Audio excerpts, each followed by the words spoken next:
Welcome to Explore, Explain.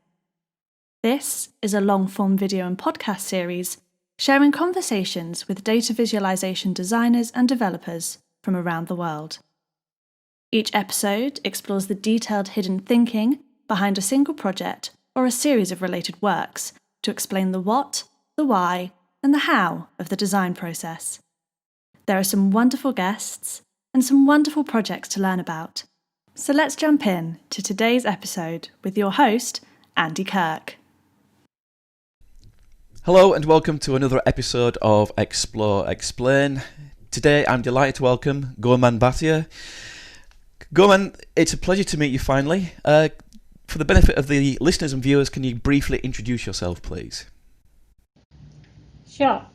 Nice to meet you too, finally, as well, Andy. Hi, everyone. I am Gurman Bhatia. I work for Reuters here in Singapore, where I tell stories through data visualizations. And most of the stories I tell are about Asia.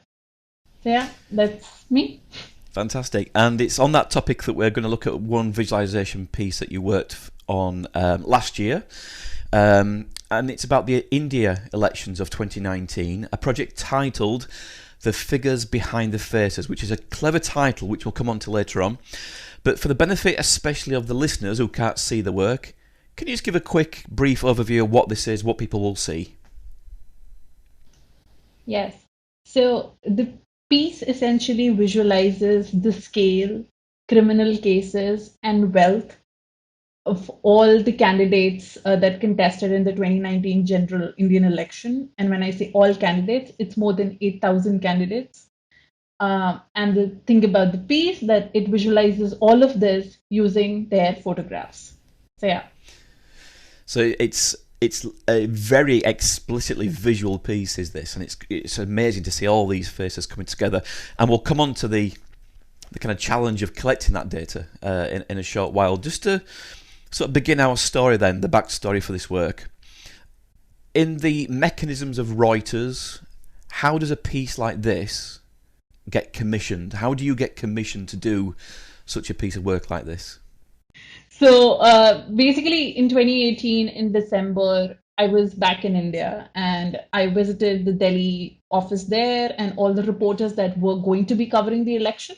And we kind of sat and brainstormed all the facets that are there to explore. I was very much interested in doing this because before this, I used to work at the Hindustan Times, which is an Indian newspaper, and I covered several state elections, but I had not covered a national election. So I very much was aware of the kind of data that is available for these events. But at the same time, I wanted to do things for the national election. So I sat with the team there and we brainstormed a bunch of ideas. And amidst all of that, the scale aspect was definitely like something that we wanted to do because the Indian elections are a grand affair, like a super grand affair. And Reuters having a global audience talking about that scale would be something that would appeal to the global audience. Like that was something that we very much had in mind.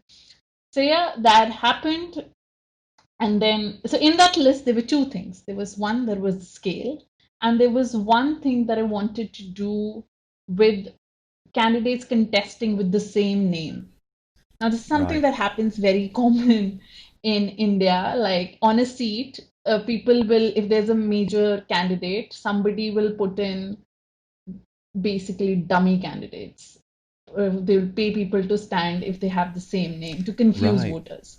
So this time, to combat that, what the government did was they decided to put the picture of the person on the ballot box. There was going to be this amazing database of pictures. I was like, okay, my same names things is not relevant anymore, but I have all these photos. So I might as well use it to show the scale. And that's what like happened. I went to Simon and said, I have all these pictures and I want to do something with it. And then we kind of sat together and brainstormed. But yeah, a lot of the commissioning for this piece was kind of me knowing, just following the data, what the government was doing with the data, and then kind of brainstorming of what we could do with it. Yeah. So what's kind of interesting there, I think, is obviously you have the regional knowledge to have a sense that this is an interesting aspect to pursue. Now, you talked about a global audience there. Would you also therefore say that you were effectively designing this to portray the story to, as much as anything, non-Indian populations, to give them a sense from the outside world the sheer scale of this event? Yeah. So there's this joke in the Asia graphics team that whenever I tend to get a little local and regional especially when covering India, because I just understand it so well. But Simon will ask me, he has this question, Simon Scar, who's my editor, has this question always when I say something that's highly regional. He's like, will Joe in New York get it? And so, yeah, we are designing for Joe in New York. And I do the reverse. If he puts like Central Park for scale at all times, I would say like Diljit and Amritsar won't really get this. So Amritsar, for what it's worth, is a city in Punjab, India. So like, yeah, we have this thing. So ideally, whatever work we want to design for both Joe in New York and for Diljit in Amritsar. Like that's the goal. And although like some of the ideas that I had were highly local, would be very relevant to an Indian audience, when I pitched those ideas to Simon, especially for the selection, he picked up ones that were quirky. Like he literally used those words because we thought that those are the things that would really be fascinating and interesting to the global audience. And I think just extending that point about quirkiness there, and I know this is a trait of Simon and the Reuters, this team in general. Do you often choose that route of something that's perhaps non-standard, perhaps unusual, to then separate from what other media will be doing, to create something that's unique compared to what others are doing to cover the elections, perhaps? Yeah, I mean, fortunately I mean, whether it's a good thing or a bad thing, I don't know, but like global media doesn't really cover the Indian elections a lot. Even for Reuters, it was the first time that we were doing something more invested in the election, something that went beyond the electoral map at the end of the results. So that is definitely the scenario. Our main competition here would have actually been Indian outlets and maybe the BBC. But like, yes, so yes, the idea was to do something different, offbeat, and even this idea of the criminal cases and wealth, right? Now, this is a story that everybody, CNN, like every outlet in the world will at the when before the election state these things, but it would be a 600-word story, and that's pretty much it. But it has the potential to be so much more, and that was definitely a thing that this is something that is going to be interesting to people and nobody visualizes it, at least in this manner. And yes, that was definitely a factor. Right. We've spoken about the audience, which I think is a really nice idea, kind of anchoring it around two different points of people, personas, characteristics. But just on the other people's perspectives, I noticed on the sort of credits line there are several people also involved in the work beyond yourself.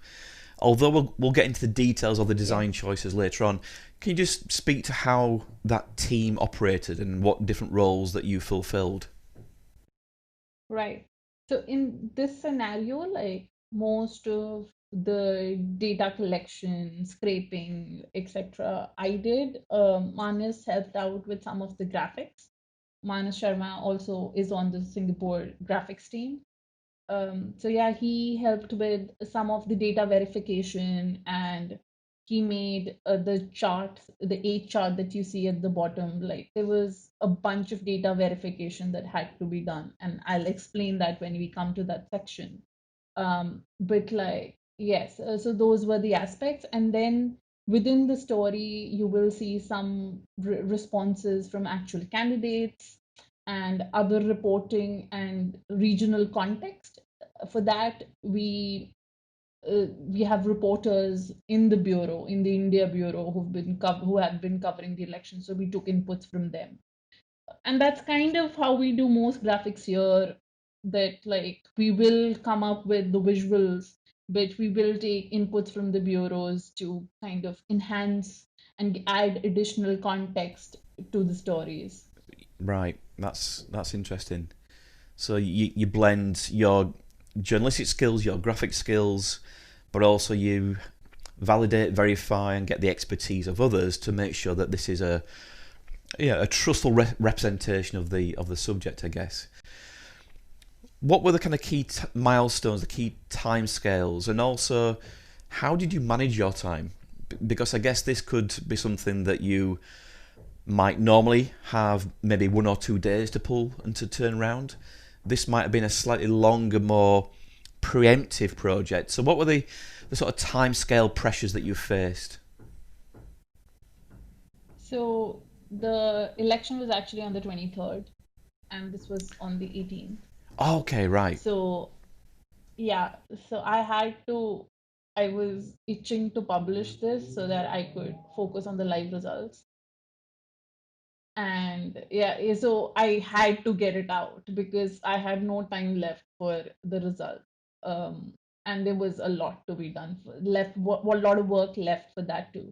So my time during the time this was published, my time was split between this and our live results.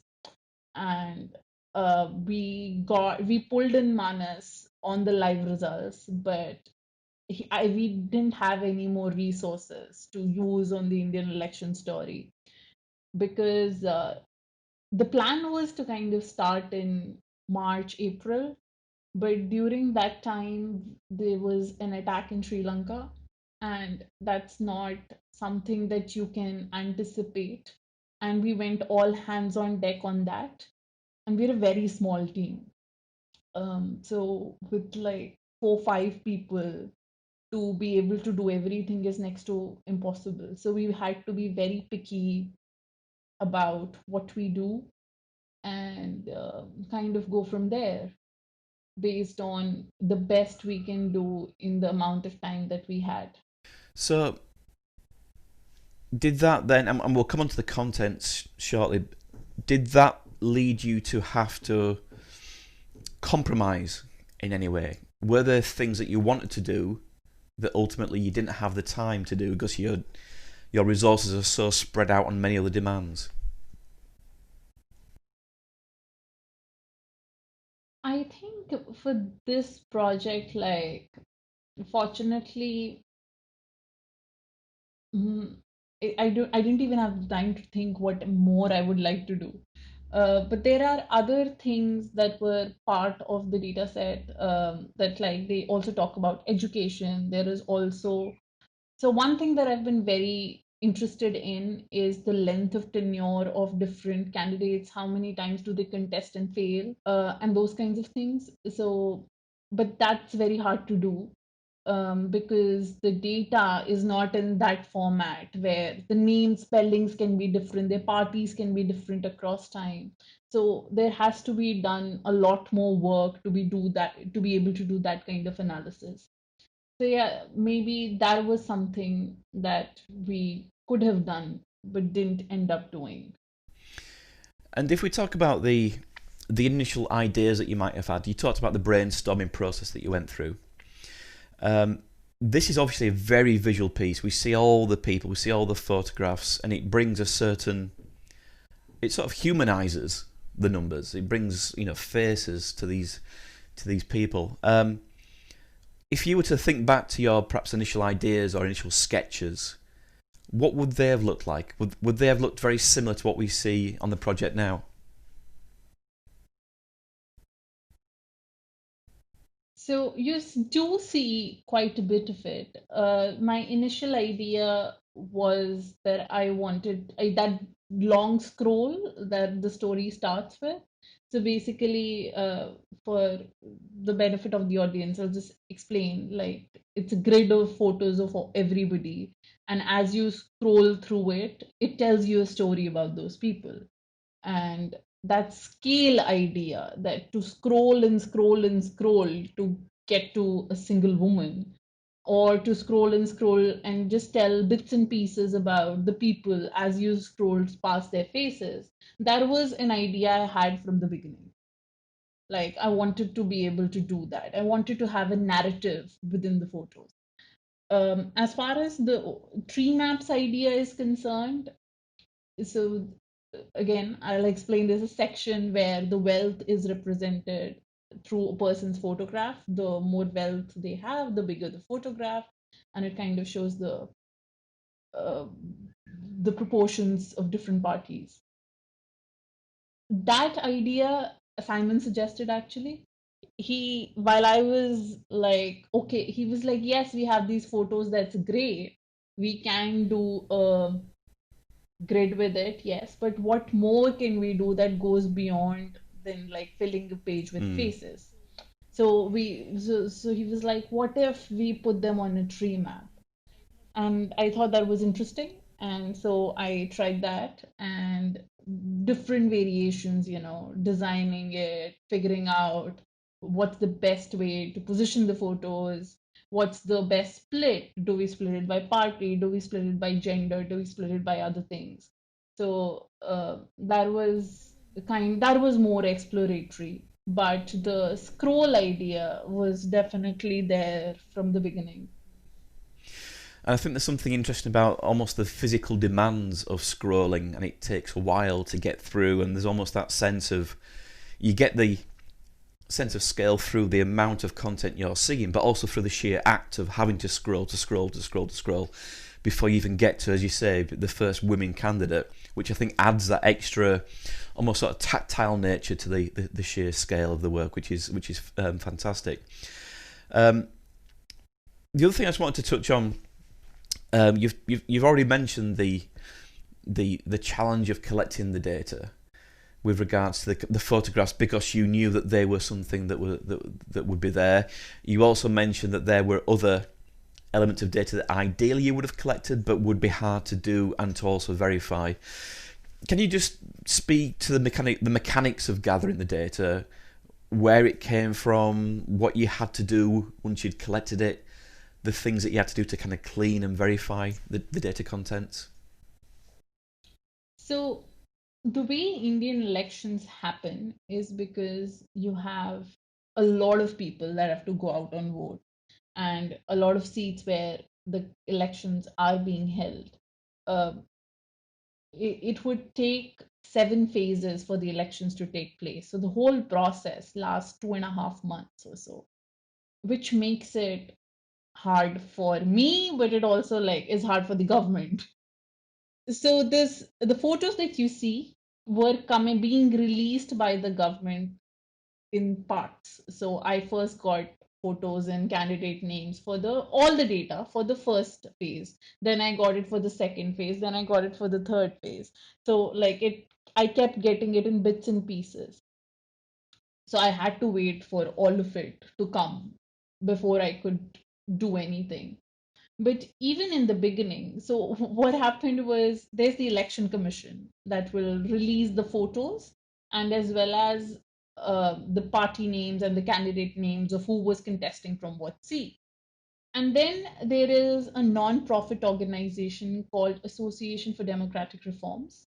What they do is they go in, and the candidates have to file these affidavits that have all the particulars, if they have any ongoing criminal cases against them, what's their education, how much assets they have, do like and there other, how much gold, which car, like there are a bunch of things in that affidavit which they have to declare. And that information this nonprofit reads through manually, because these are all PDFs that are uploaded by the government, and some of them are in regional languages. They are not all in one language. So, for a country, like if it's a national election, the languages in itself will also vary. And they read through these manually and put this information in a structured database. So God bless them. Like without them, this piece or any of the election analysis a lot of organizations do would not be possible. So they do that. And so it was the election commission that I was scraping. Then I was scraping the ADR data, and then I was matching the two. And what was happening with the election commission data was that earlier for the initial, I think 3-4 phases, they were releasing PDFs.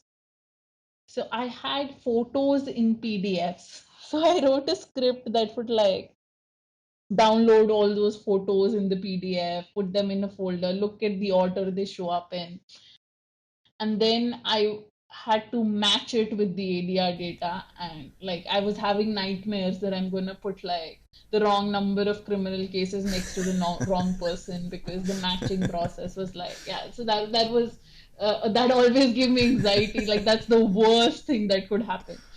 So that was happening, and like so I was like doing a lot of manual checking. I would have like my giant screen and I would have faces on one side, I would have the PDF on the other side. I'm just making sure, okay, the order is correct, the order is correct. And then after that they put on an online database, like a site where you could like have drop downs, and it was an HTML site, and I was like, okay, thank goodness for this. And I just scraped that. So, but like I had already put in a lot of like manpower in doing the initial 4 phases. But the next thing definitely ensured greater accuracy. But yeah, so those were my two key sources. But then yes, there was a lot of matching to be done. I wrote scripts that would so the trick would be that on one seat I would first match it by party. Then if it's an independent, then I have to match it by name. And the names in both databases would be different. So it's like, okay, then do it like a, percentage match kind of a thing. Then if it's below a certain threshold, then I manually went through things. So yeah, that merging the data sets was a pain. But I was willing to put in the effort, not because the idea was that we'll use the faces not just for this piece, but also in our live election Right. results. So, so it was like if I put in the effort once, it can be used across projects. Yeah, that's fascinating, and just talks to what we sometimes fail to acknowledge when we look at any visualization work is the sheer amount of work that's gone into the behind the scenes data collection, verification, matching, all these things, and that is, that's a huge amount of work. You spoke there about the possibility, the sort of drip feeding of the photographs. Was there a point at which you were starting to have any doubts that your idea would be possible, given there could be the prospect of not getting all the data points? No, I think it was like I definitely kept getting harder until the end point where it was easier. But like I was like, it's okay. I have to manually match this. I will manually match this. I don't care. I'll do it. I was like extremely driven to do this. So even if that meant extra work, I was like willing to put that in. So that wasn't a concern. And because I've worked with ADR before, I know that they do with that data before. I know that it is never 100% complete, but it's like highly complete. Right. And so I was confident that the data will come. It just might take time to come. And also the fact that you mentioned that you not only use the photographs for the initial big canvas of the candidates, but also for the tree maps, which we'll come on to shortly, and then also for other projects, other outputs. So as you said, it's a lot of effort, but it will be paid off by the number of different things it will feed. And I just want to just sort of share at least my sense of the kind of extent of the data that you sort of worked with. I mean, you've already touched on some of the dimensions. So we've got, and correct me if I'm wrong, 8,049 candidates. We've got 543 seats, 460 plus parties. In terms of the kind of criminal cases, the most faced by one person was 240. We've got wealth up to $157 million. The age extent 25 to 90. I mean, these are big, diverse numbers to work with. And then you then introduce the language factor, which is another hurdle to overcome. So there's lots of pressure points there. And you already talked about the quality of the data and the work that you had to do to verify that. And I guess especially with regards to matters around the criminal cases, you probably had a sense of an extra pressure for those data values to be correct, because I guess I don't know, I mean, you can tell me, but would there be any legal consequences to you putting out data that may be challenged? So the thing is that all of this is being declared by the candidate themselves. So they can't contest anything. They themselves are saying, I have these many ongoing cases against me. So it's not like me going out there or another organization going out there and putting a number. So that way one is safe. Or my only concern was that I don't want the wrong number next to the wrong face. Like that was which is like, of course, a factual concern. Yeah. But yeah. But like, yes, otherwise there was no consequence, because all the data points that we are visualizing, the candidates themselves are declaring it. And you mentioned earlier that one of the aspects of the scroll is that it takes a while for you to reach the first woman candidate. Was that something that I guess you will have suspected that gender balance is so skewed, but was that something that was even more surprising when you got into the data? No, it's something that's very well documented, and I've actually done stories about female representation in electoral politics in India before as well. So it's something that I've covered in different ways, but I've covered it before. So that was not surprising. What I had, like, initially when I was doing the scrolls, I had like this test link where I would just add divs with all the photos, just to see how long it would take to scroll as I kept getting the photos. And I said, initially I was thinking this is taking way too long. And I started like making the photos smaller. And my editor was like, no, the time that is taking long is the best part. I would say even make them bigger.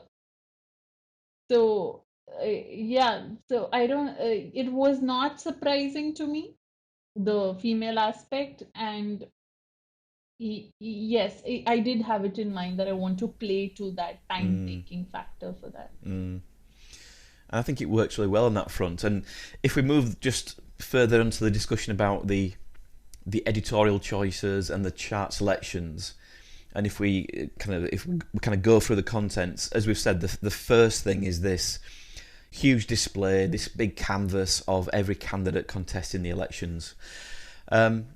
So we have this grid, perhaps this pictogram of the faces. I mean, would there be any other way that you might have considered presenting this? I mean, I can't personally think of anything that at least preserves the use of photographs, but were there any other ideas that you did reject in terms of how you might show that canvas of people? I didn't even think of anything else. That was the natural instinct to take the faces in their original format and just put them out there as people for other people to see. So that was the instinctive idea. I don't know, they could be network diagrams and things like that are fancier. Like you can show connections between all these candidates or not. Like I'm sure like there are ways to use the pictures that do another thing. But I think what I like personally about this thing is that it's simple and it drives the point home. Like it don't have to complicate things just for the sake of doing something fancy. Yeah. And I think as well, there's something quite nice about the relatively consistent composition of the photographs. I mean, in most cases we're seeing heads and shoulders. In some cases, perhaps it's just the heads. but I think overall that there's a fairly nice consistency to how these things are laid out. Indeed, the backgrounds, that there are many white backgrounds, there are some that are blue, but otherwise it's quite consistent. And to that extent, did you have any need of, I don't know, a sense that you might need to modify some of the photographs or treat them in Photoshop? Or did you just kind of still just think, right, the originals are the best representation of this data? I had to crop some, and like if they were stretched, kind of make sure they're not stretched and things like that that I had to do. But to be able to do that, it was just literally me scrolling through my preview and just looking at the faces. Okay, which one looks odd? Which one's like a weird shape that I should crop? So yeah, I just like eyeballed it and corrected it that way. Nothing fancy, no script that goes in and modifies colors, etc. I think I did have one script that went in and like resized it. Um, and as we scroll through the page, you put little markers of sort of progress. You've scrolled through 2,000 candidates so far. Did you feel you needed to do that to give a sense of quantitative scale to the experience, and Yeah. also, I guess, to kind of keep the audience interested, engaged? Was that a factor? Yes, absolutely. Like, not be like, as they are scrolling, where even in the world am I? Like, what is happening? Like, to just tell them that something is happening, just stay with me. So, yeah, that was the goal. Like, something will come. It's okay. Just stay with me. Stay with me. Yeah, absolutely. And you also, apart from just giving people a sense of the number that you've seen so far, there are also little moments of commentary. So there's a bunch of photos where we see the seat with the most number of candidates, where there are 185 people contesting a seat. So I guess you also felt there were little narratives to pull out, little stories along the way. Yes, that was definitely the idea, just to, keep the reader engaged. It's definitely a little more interesting than just scrolling through faces. If I can tell stories with the faces, it's a little more fun. And when we get to the first female candidate, we've then got the 723 other female candidates. And I think, as you said before, that's a very sort of stark division, and the fact that we've only reached this now is a story in itself. And I think, again, that just speaks to the approach that you took, which I still think is the best way to represent that data. As you said before, there are other ways you could show connections and party divisions, but just this sheer mass works terrifically well. We then move on to looking at the criminal charges content. And as you said before, we've got a tree map for this. Now, I guess one of the construction challenge here was the aspect ratio of the photographs and how to fit them into the irregular rectangular shapes that the tree map provides. What was the kind of way to overcome that? And can I also just ask on that point, how did you make this work for mobile in terms of its sort of adaptability? So when it comes to mobile per se, my just general ideation for any project is I take an A4 size sheet, I fold it into half, and I sketch it out. So Ah, that's where I start excellent. generally, because that's my mobile screen now. Because it says no, if it works on mobile, it works on desktop. So first, kind of just to make my life easier, because I will think of an amazing visualization on desktop, and when it comes to the phone, I'm like, okay, I can't do this. I need to think of something else. So just to avoid that and make my life easy. So for this tree map, what I had done was like I had a D3 script where it was generated, like it was generating it in SVG, and all I had to do was squish my browser and it would like just based on the dimensions make it for a mobile Right. screen. So that's how I combated that generation of the tree map itself, because it's a tree map. Whatever height width I give it, it will place the groups accordingly. So that's how I dealt with like the screen issue. But otherwise, the aspect ratio, it's basically SVG, and the images are positioned within that, and it's done as like background images kind of thing. So whatever the photo was, it would take the center of it. If it's a square, basically it would Right. automatically crop it. If it's vertically whatsoever, it's just based on the positioning of the center of the image I itself. see. Yeah. That's how. And that was like hit and trial, just to see a way where it works and does not look horrible. Yeah. Yeah, I think that's a totally reasonable kind of anchor point to base, because there will always be irregular shapes in a tree map. That's the sheer nature of a tree map. So I think that's a perfectly sort of sensible way to deal with that. And in a sense, although you are probably interested in the small numbers, it's mainly the big ones, the big rectangles that you're trying to bring out, I guess. That's the main story, that's the main they're the main people that you're wanting to profile, and then you can bring some pointers and a label to mention who those people are. Again, did you think of any other charting methods? I mean, I once again, when you've got so much content, there are a limited number of charts I can think of that you could use, but any others that you considered? Did not actually. What I did consider was whether to split it by party or by split it by any other metric, any other category. Do I look at it by gender? Do I look at it by education? Like, there are different ways of splitting it up. But in the end, like, we decided to keep it consistent by going with parties. So, like, yeah, that was something I did explore. But the chart type itself, I think it was because of like the boxy nature of the photos. So the idea was that something that's boxy and can be a database. So that's why the tree map.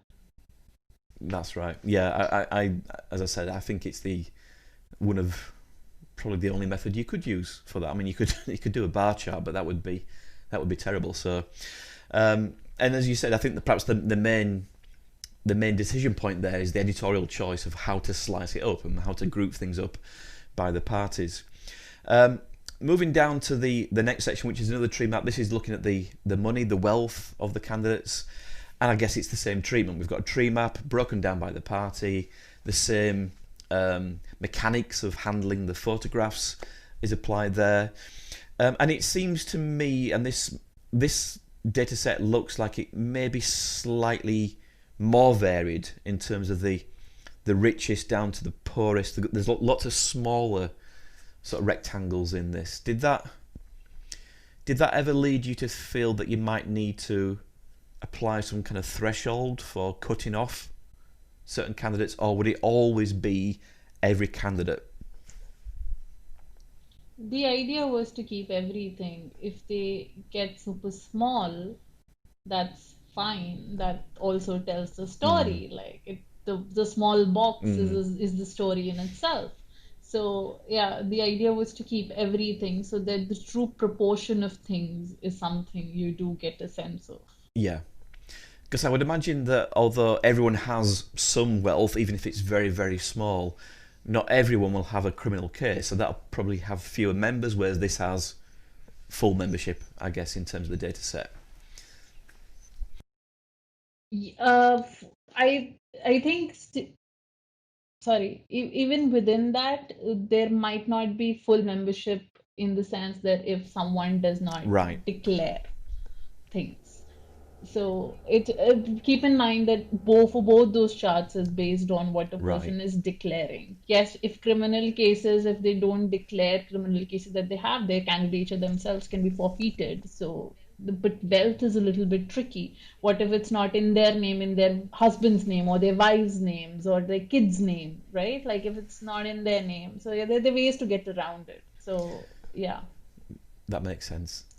Um, the last section is about the age of the candidates and the distribution of the age, and so we have this kind of histogram display of all the candidates, which reveals, you know, a general shape around sort of, I guess the 40s is the most common age.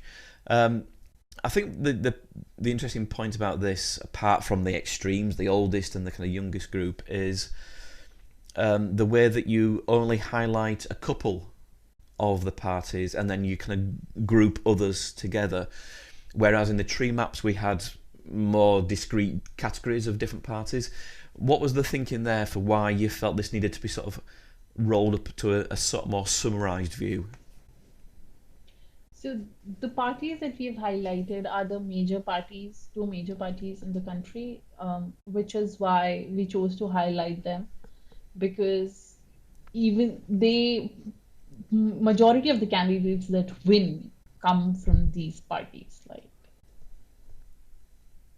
and if you see within the distribution itself, although the median age for every candidate might be in the 40s or so, it is older for these parties. Right. So people who actually are the running candidates, etc., are slightly older, tend to be older. And that was also the reason for highlighting them. So one of the things that kind of comes out of the chart, and again, correct me if I'm wrong, but is there a minimum age of 25 for you to be allowed to be a candidate? Yes, it is. Right. Yeah, that's interesting from the data. Yes. Just thinking then about some of the other design choices that you made, and I think one of the things that's often confused by people is just because you write and produce a piece of work in, for example, D3, doesn't necessarily mean that you intend for it to be interactive. In a sense, the interactivity of this work is simply through the navigation, the scrolling. Did you ever consider incorporating any interactivity from the low level, perhaps, of tooltips or hover events, right the way through to filters and ways to manipulate or interrogate the data? Did you ever consider any other features like that? So doing all of that meant extra work, which I did not have time to do. But at the same time, also for the audience that we were targeting, it's not really important. So Joe in New York does not care how many criminal cases a certain person has. It's the more of the overview and the story that's more appealing to the audience that we were targeting. Had it been something along the lines of that would have helped a person sitting in Delhi decide who to vote for, then yes, the interactivity is extremely useful. But other than that, it's not that crucial to the kind of story we're trying to do. So we definitely thought that it's not worth the interactivity, worth investing in the interactivity. So and like Archie at the New York Times gave this presentation a while ago, and he had this line that if you want the reader to do anything other than scroll, something magical needs to happen. So I think the idea also is to kind of just build on that scroll and not other things.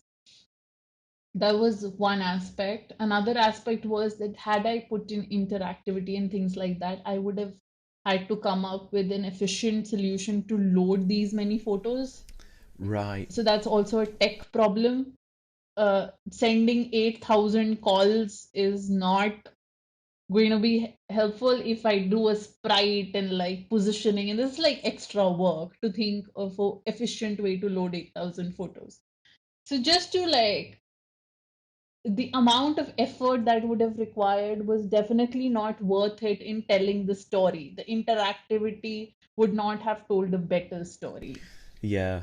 And that's why like we kind of chose to stick with statics and AI to HTML and absolutely position divs in text, and I think that's fascinating, because I think aside from the technical obstacles and the time available restrictions that you obviously faced, I think above all what stands out there is we don't need to. going back to your discussion of the audience, we don't really need to give them that tool because we're going to tell them something. They can just sit back and engage. We're going to tell them something, and all they have to do is scroll. And if they're willing to do that, that's the extent. And I think going back to the talk that you mentioned from Archie Tay, and I'll link to that in the podcast posting.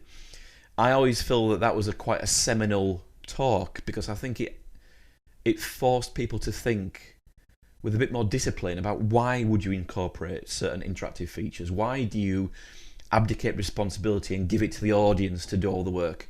Tell them something. If there's something to say it.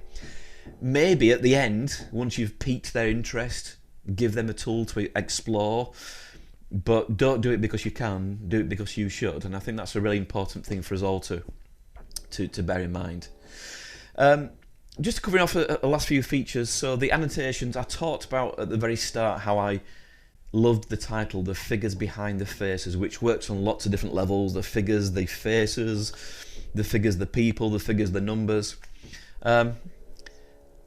What iterations did that title go through, and was that something that kind of emerged early on? Because I know Simon loves a title, so was he involved in this? No. He was. We brainstormed quite a bit on the titles. I definitely remember one of the titles sounded like a Bond movie. It was called something like Full Disclosure.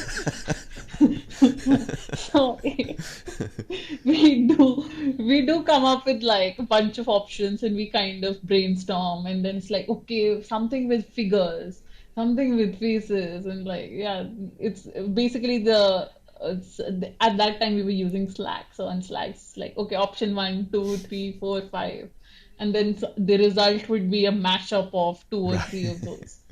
So yes, Simon was definitely, I think other people might have been involved in too. It's just like brainstorming with the team. What do you guys think? It sounds like the most fun activity to go through, definitely. And obviously we have the subtitle or introduction, which at least expands a bit further. And what I always love about Reuters titles, subtitles, headings is it gives you a clear prospect as a reader or viewer what you're about to get from this. There's no sense of it leaves you with this kind of enigmatic sense of, well, I've got no idea what this is about. It says very clearly, here are the things that we're going to tell you about. So I think that's always a good practice for a title. And we've talked about the captions on the way down. The commentaries, so each of the sections has a certain amount of written copy. Did you do that? Who wrote the kind of analysis, and how important is it to substantiate the graphics with some written content? So I wrote like the first version of it, and then like basic structure, I would say. Like these are the things I want to talk about. And then we passed it on to the bureau, and then they padded that up with some quotes and like other additional political context that they wanted to add. And and then it came back, went through the editing with the graphics itself. Yeah, that was kind of, but I took the first stab at it just to put the structure of the story in place. And when we come on to look at one of the final pieces to discuss, which is colour choices, we've spoken already about the colours that are inherent in the photographs and also the colours that exist with the parties. And I guess the party association, for the major parties at least, is quite well established, albeit if there are hundreds of parties, there'll be lots of different variations and probably duplicates to a certain degree. But I'm just wondering again about the photographs. Were you ever considering making them grayscale for consistency, and thereby the only colours that we encounter are meaningful colours? Were you ever going to colour the photographs at the top, this is, by party, as you do later on? Or did you just feel that to begin with you needed to sort of leave these almost originals as they were? I did try the grayscale thing originally. Like that was one of the variants. Like initially when I was mocking up things, I did try grayscale. but I liked the color so much more. And seldom are like our graphics this colorful. This is a very colorful page. I will definitely, but it's also the nature of the country and like the nature of the people, and like it shows when you make them grayscale, the face features, yes, you can't see the faces that clearly, but still certain features of the face get masked when it's grayscale. And there is wide variety. Like if you're scrolling through the women, you see the saris, and you're looking at men, everybody's wearing a white shirt. Like there are these little subtle aspects that I think I liked personally to be preserved in their original photos and not tampered with. So I yeah, agree. we chose to. I kind of was convinced myself to keep it in color. Yeah, I agree. I think there's a lovely texture that comes from that. As you said, these little Yes. subplots. As you said, the kind of the repetition of the white shirt.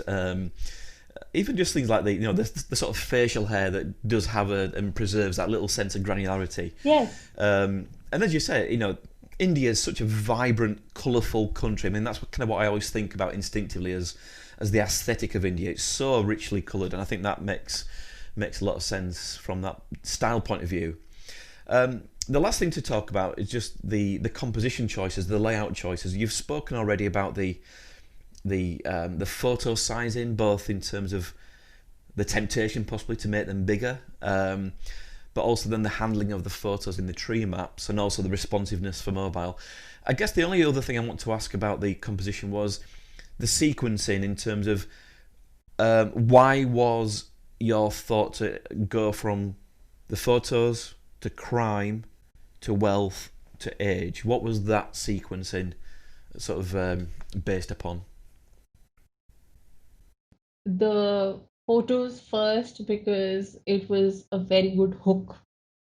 So you will see this thing in at least a lot of graphics that come out of our team. We try and have a hook kind of a thing in the beginning. And so the photos were that, like, oh my God, this is not ending, this is not ending. That acts as a hook, and I've gotten the reader in. So that's the goal, for the photos to be first. And after that, it's just what's most interesting first, what's most quirky first. And that's why it goes from criminal cases, because for an international audience, it might be like, what? Like people with criminal cases are actual candidates, and they're successful candidates even. So like kind of, and how rich people can be. And so in that order of like interest and quirkiness of the information itself, I would say, yeah, that was the why that structure. That's interesting. Yeah, I see what you mean there, because age, yeah, we've all got an age. That's kind of a given characteristic. Yeah. Yes. We probably expect that there's a degree of diversity in wealth, but yeah, I think the most kind of interesting, intriguing thing would be the criminal cases first of all. So that makes sense. Just another point which I didn't touch on earlier, just in terms of deliverables. How do you then churn out from this elements or assets for social media? What's the kind of decisions there about what you take from this and publish, perhaps as a GIF or as a simple sort of Twitterable Facebook asset? I think like so sometimes we work with the social media team where we will send them a project and they themselves will be like, oh, this bit is very interesting. We can use this in this way. And they kind of brainstorm. Sometimes I create the assets myself and I just send it to them that, if this is of interest to you, sometimes they might use some of mine, sometimes they might come up with their own. It varies from piece to piece. I think for this piece, we definitely use the scroll as a GIF while sharing, because that was interesting again, right? Good tease as well. That all these faces, ooh, so that kind of thing, and that was definitely something we used. And the tree maps as well, because as you said earlier, this is a very visual piece. So it's kind of just screen grabbing, jiffing parts of the page and using it would be enough because it's so visual in its original nature. Absolutely. And I think, once again, I guess the house style or the house, not template, but the house kind of composition choices of Reuters works already lend themselves to being easily kind of grabbable as individual assets and sent out in different ways. So there's a certain efficiency that comes from that, I think. Just to kind of close things off, so the last two questions I have really are about your reflections now. So reflections, first of all, about if you look back at this piece, are there any things that you wish you had more time to do? Any things that you wish you'd do differently? Or do you feel, given the context that you're working to, that this is as perfect as it could be? Given the context and the time I had, like definitely yes, this is the best we could make in that time because there were other election pieces we were doing. There was the live elections we had to work on. We just finished off with like Sri Lanka attack, so a lot was going on. So within that, yes, of course, like if I had more time, there would have been other things that I would have loved to explore further, repeat candidates, successful candidates, people like this question that I've always been fascinated is like can how can someone like contest an election 4 times and lose and still have the courage to contest again? So, like small questions like these that I've had but are hard to answer because it's hard to find these people in the data itself. So, yeah, those kind of things I would have liked to explore, but within the time that we had, I think this turned out like I was satisfied with the piece, but definitely like it turned out well for me personally. Well, for me as well. I think it's a terrific piece. And I guess, given the subject, elections will always happen. So these are all things that you can kind of keep in your pot to maybe Yeah. revisit in future times, which I always find to be, I always find recurring topics to be, sort of fascinating about what you do differently each time, what you preserve, what you look at again as the people and the data changes. And I suppose the last thing to ask is, what's your favourite part of this work? And it could be something that we see, it could be something that you did in behind the scenes. What's your personal highlight? My personal highlight was that after I did this piece for this first time, my mother like understood a data whiz I'd done and like actually got it, like in the sense got it to the point she's like, this is great, like and engaged with me and discussed with like it because of its simplicity she was able to grasp it and like was excited about it. So that was the personal highlight for me. And even otherwise, that like walking around the like hallways of our like Singapore office, people would like, I saw that piece. Really, 8,000 people contest in Indian elections. So that wow factor and like the weird factor that oh my god, this happens, we were able to hit that and people were engaging in that manner. That was, I think, the highlight for me. When people ask you more about the piece you have done in person, I find that much more exciting than like when on Twitter everybody, that's great, like Twitter feedback is great, but in person people questioning, engaging with the thing. So that was Yeah, definitely that's really important. I think that reveals that people are engaging with the content, not just the style, the techniques. Because we in the dataviz world will very quickly applaud an interesting technique or a new way of tackling something, and it may be that the content is flimsy, is superficial. But when you get someone like that, your mum, and in fact, what's kind of interesting there, this is episode 3, and you are the second person to mention how important it was for their mum to understand a piece of work. So there's a theme developing here about the important stakeholders that we need to check our work with. So that's fantastic.